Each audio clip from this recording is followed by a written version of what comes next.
Meet Uncle Sam. He has a lot of bills to pay. Almost $4 trillion worth every year.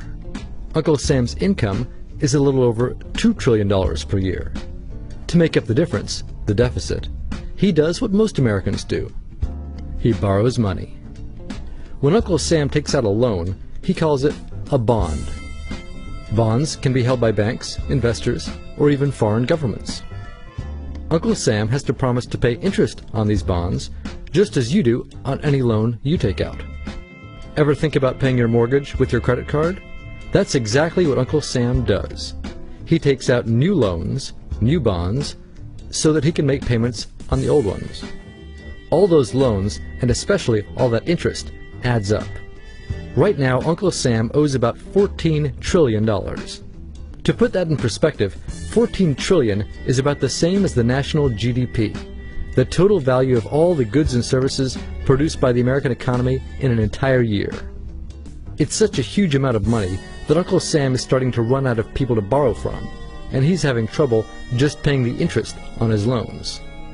The obvious solution would be to either cut spending or increase taxes. But if he cuts spending, the people that he's spending money on would complain that they don't have money to spend, and that he was hurting the economy. If he tried to raise taxes enough to close this gap, not only would people definitely have less money to spend, he'd probably have riots on his hands.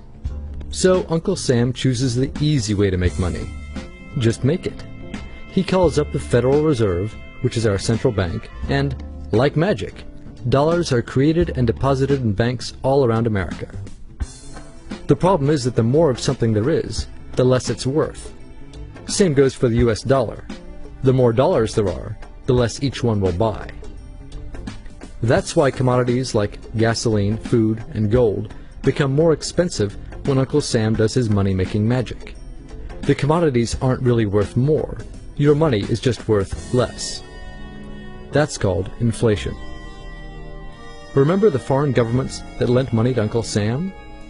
When they lent money to the American government, something interesting happened. It made the U.S. look richer, and their countries look poorer. When a country looks poor compared to America, $1 of our money buys a lot of their money. So they can pay their workers only a few pennies a day. With such low labor costs, they can sell their products in America for lower prices than any American manufacturer can. The easiest way for American companies to compete is to move their factories overseas and pay their workers a few pennies a day too. This contributes to a recession. Americans lose their jobs, stop paying taxes, and start collecting government benefits like Medicaid and unemployment. This means that Uncle Sam has even less income and even more expenses. At the same time, the people who still have jobs are desperate to keep them, so they tend to do more work but not to get paid anymore. When your dollars are worth less and you're not earning more of them, that's called stagflation. And this is why Uncle Sam is in a catch-22. He can't raise taxes or cut spending without making the recession worse. And he can't have the Federal Reserve create more money without making inflation worse. For now, he can keep borrowing money, but since he can't even pay the interest on the loans he already has, it just makes his inevitable bankruptcy even worse. Whether it's in 2 months or 2 years, the day will come when Uncle Sam can no longer pay his bills. When that happens, the banks, investors, and foreign governments who are counting on that money won't be able to pay their bills.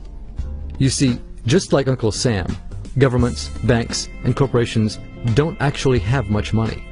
Mostly, all they have is debt to each other. If one link in the debt chain stops paying, defaults, the whole thing falls apart. If investors can't pay their bills, corporations won't be able to pay their employees.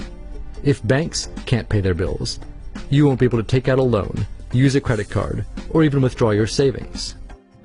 If foreign governments can't pay their bills, their own banks and corporations will have the same problems. That's called a global economic collapse.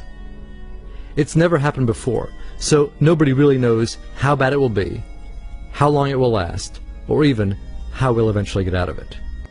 The house of cards has already been built. There's no painless way to dismantle it now. All we can do is to educate each other about what's actually going on, and to prepare for what may be very extraordinary circumstances.